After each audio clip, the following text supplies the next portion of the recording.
Hello everyone, good afternoon, welcome to my channel. তোমরা সবাই কেমন আছো? আশা করি যে যেখানে আছো খুব ভালো আছো, সুস্থ আছো। আমিও অনেক ভালো আছি।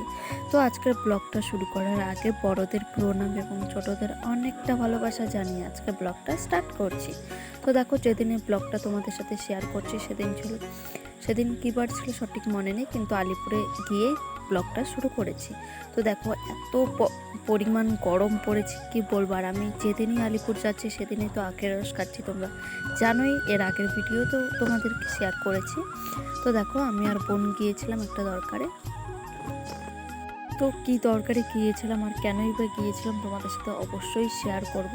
তো ভিডিওটা ফার্স্ট টু লাস্ট পর্যন্ত দেখতে থাকো, অবশ্যই বলবো। তো দেখো, আজকে আমার সাথে আছে বোন। তো কেন গিয়েছিলাম তো একটু পরে শেয়ার করি। তো দেখো, জুস খেয়ে তারপর চলে এসেছি বাড়ি। আর ভেবেছিলাম অনেক কিছু কেনাকাটা করব, কিন্তু এত পরিমাণ গরম, মানে ভাবলাম যে না, কোনো কিছু কেনাকাটা করব না, চলো বাড়ি চলো। তো দুজনে মিলে সেই বলে তারপর বাড়ি চলে আসলাম। শুধু কেনাকাটার মধ্যে এই তরমুজটা এনেছিলাম।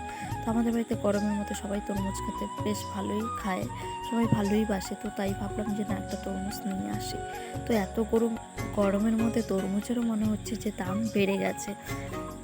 25 টাকা কিলো নিয়েছিল। তো এখানে ছিল প্রায় 3 কিলোর ওপরে ছিল। তো নিয়ে এসেছি, কোনো ব্যাপার না। তো দেখো, তারপরে এসে কিউটগাল আমাকে ভিডিও করে দিচ্ছিল। তো আমি কেটে নিয়েছি, কেটে নুন দিয়ে মেখে নিয়ে তারপরে চলে এসেছি বাইরে। আর মাকে আমি খাইয়ে দিচ্ছিলাম। দেখো, মা আমাকে এতটা ভালোবাসে না, আমার খাওয়াটা খাইনি। তো তারপর দেখো, কিউটগালও আমাদের সব তরমুজ খেয়ে নিল, কি আর বলবো। ওকে বলছি আর খাস না, ও সব খেয়ে নিয়েছে। এতগুলো টেস্ট, সবগুলো যা ছিল প্রায় সবগুলোই খেয়ে নিয়েছে। তারপর খেয়ে নিয়ে তারপর দেখো, হঠাৎ কালবৈশাখী ঝড় এসেছে, মানে আমাকে উড়িয়ে নিয়ে ফেলে দিয়েছে।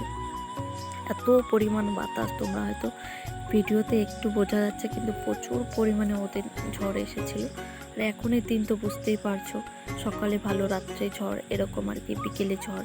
তো দেখো, আমি একটু আবার মডেলও করে নিচ্ছিলাম। আর এইদিকে দেখো কি পরিমাণ ঝড় হচ্ছে, তো পরিমাণ ঝড় হচ্ছে কি বলবো। তোমরা হয়তো ভিডিওতে অল্প বুঝতে পারছো, কিন্তু সত্যি প্রচুর পরিমাণ ঝড় হচ্ছিল। আর দেখো গাছগুলোর কি অবস্থা। আর এই গাছগুলো তো একটু বেশি 2000 years later. তারপর এখানে দুদিনের ভিডিও তোমাদের সাথে শেয়ার করলাম আমি। তো দেখো কি সুন্দর কতগুলো আম পেড়ে নিয়ে এসেছি। আমাদের তো আর আম গাছ নেই, অন্য একটা কাকুর বাড়ি থেকে নিয়ে এসেছি। এনে ভাবছি এটাকে একটা জিনিস বানাবো, দেখি কতদূর কি করতে পারি। তো দেখো, ভাবনাও শেষ, আনাও শেষ, কাজ শুরু করাও শেষ। তো দেখো, আমগুলো নিয়ে এসে আমি ভালো করে ধুয়ে নিয়েছি। ধুয়ে নিয়ে তারপর দেখো আমগুলো কাটছে। তো তোমরা দেখতে থাকো, অবশ্যই বুঝতে পারবে যে আমি কি বানিয়েছিলাম সেদিনে আমগুলো দিয়ে। আর আমাদের তো আম গাছ নেই, খুবই দুঃখের বিষয়। এই বাড়ি ও বাড়ি যা আম থাকে ওরা বললে দেয়, সেরকম কোনো ব্যাপার না। তো নিয়ে এসে আমরা আম মাখা যা যা খেতে ইচ্ছে করে আমরা খাই। তো দেখো, তারপর কতগুলো আম আমি ছুলিয়ে নিলাম, আরও ছুলছি। আর এদিকে পরে কিউটগাল এসেছিলো, তারপরে কিউটগাল আমাকে ভিডিও করে দিচ্ছিলো। আর আমগুলো না, আমি বুঝতে পারিনি যে এতগুলো হয়ে যাবে। তো অনেকগুলো এখানে আম ছিল। তো আমি ভাবলাম না, যেহেতু করবো একবারই করবো, বারবার করতে পারবো না। তো তাই একটু বেশি করে আমটা আর কি নিয়েছিলাম। তো তারপর দেখো, যা আম ছিল সবগুলো কাটা আমার শেষ। তো তারপর দেখো, গ্যাসটা আমি ধরিয়ে নিয়ে তারপর কড়াই বসিয়ে দিয়ে শুকনো লঙ্কাগুলো আগে একটু ভেজে নিয়েছি, শুকনো ইসেতে ভেজে নিয়েছি। তারপরে এটাকে কি বলে যেন, গমরি না কি যেন একটা বলে, আমি জানি না, এটার নামটা আমি ভুলে যাচ্ছি। তো এটার নামটা সঠিক মনে পড়ছে না। তো এই দুটো দিয়ে আমি শুকনো ইসেতে ভেজে নিয়েছিলাম। ভেজে নিয়ে তারপর দেখো, আমগুলো আমি সেদ্ধ বসিয়ে দিয়েছিলাম। তো দেখো, আমগুলো প্রায় ফুটে এসেছে, সিদ্ধ প্রায় হয়েই গেছে।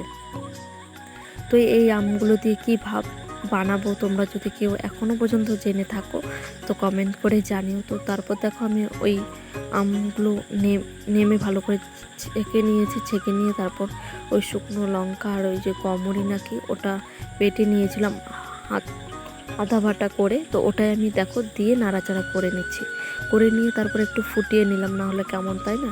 একটু ভালো করে ফুটিয়ে নিয়ে তারপর দেখো আমি থালায় ঢেলে নিয়েছি। তো তোমরা এতক্ষণ পর্যন্ত ভিডিওটা দেখে অবশ্যই বুঝতে পেরেছো আমি কি বানাচ্ছি আমসত্ত্ব। তো দেখো, ফাইনালি আমার বানানো কমপ্লিট। বানিয়ে আমি রোদ্রেও দিয়ে দিয়েছি। আর যেদিন আমি বানিয়েছিলাম এদিন বেশ ভালোই রোদ ছিল। আমার আর কিউট গার্লের একটু বকবকানি শোনো। হ্যালো গাইস, দেখো ভুট্টাটা কিরকম এই দিক দিয়ে সোজা গিয়ে হঠাৎ করে বেঁকে গিয়েছে। এটা ছেলেদের মনের মতো, তাই না? একটা মেয়ের সঙ্গে প্রেম করে আর পথে গিয়ে আরেকটা মেয়েকে বিয়ে করে নেয়। এই ভুট্টাটাও হচ্ছে সেম এরকমই। আমাদের কিউট গার্ল দেখো তো কাজ করছে, কতগুলো ভুট্টা তুলে নিয়েছে আর আমি এখনো বসে বসে ডিম খাচ্ছি। আর দেখো কিউট গার্ল বাতাসে কিন্তু উড়ে আমার যাচ্ছে। জন্য 3টে পরোটা, আনলিমিটেড তরকারি, তাই? একটা সেদ্ধ ডিম, সাথে পেঁয়াজ, মাত্র 30 টাকা, যাতে একটা ট্রেনের টিকিট হবে না। তাই? তাড়াতাড়ি তুই শিয়ালদা স্টেশনে গিয়ে রাজুদার পকেট পরোটা নিয়ে যা। ওকে, ঠিক আছে, নেক্সট। তোমাদের দুই বোনের বকবকানি তোমরা শুনতেই পেলে। তো আজকের ব্লগটা কেমন হয়েছে ফার্স্ট টু লাস্ট পর্যন্ত দেখে অবশ্যই কমেন্ট করে জানিও। আর ভালো লাগলে like comment share and subscribe করে পাশে থেকো। তো আজকে আর বেশি বকবক করছি না, আজকের জন্য এতটুকুই থাকছে। তো যে যেখানে আছো খুব ভালো থেকো, সুস্থ থেকো। দেখা হচ্ছে পরের ভিডিওতে। Tata, by.